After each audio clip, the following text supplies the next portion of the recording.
multiplying decimals with the standard algorithm. We've used the standard multiplication algorithm to multiply before, and the good news is it works the same way, except for our problem just has a decimal in it. If there's a decimal in our problem, there's going to be a decimal in our answer.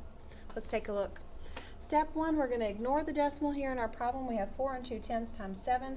I'm going to ignore my decimal, and I'm simply going to start by multiplying. So I'm thinking 7 times 2 is 14, carry my 1.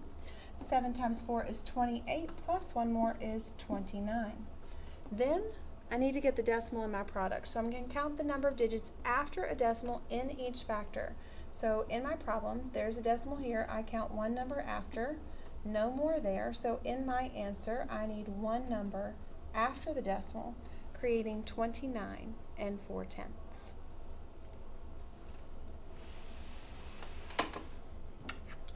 What if both factors have a decimal?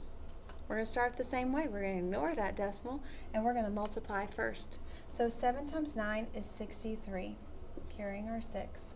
7 times 8 is 56, plus 6 more would be 62, carried my 6. 7 times 0 is 0, but plus 6 is 6. Used it, used it, used it. And I do need a placeholder 0 there. I am moving from the tenths place to multiplying by a digit that's in the ones place. So I still need a placeholder 0, just like with the regular multiplication algorithm. Now I'm going to multiply by my 3. 3 times 9 is 27.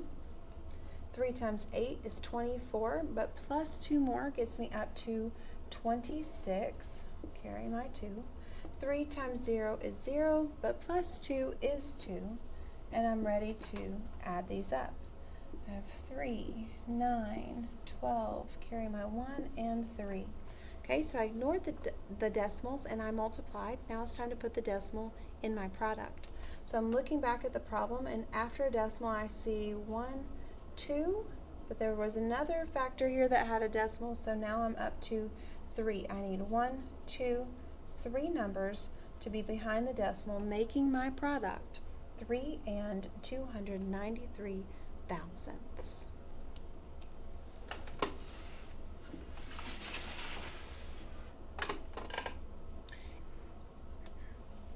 In your math journal, I would like for you to multiply with the algorithm to solve both of these problems. We'll check them tomorrow in class.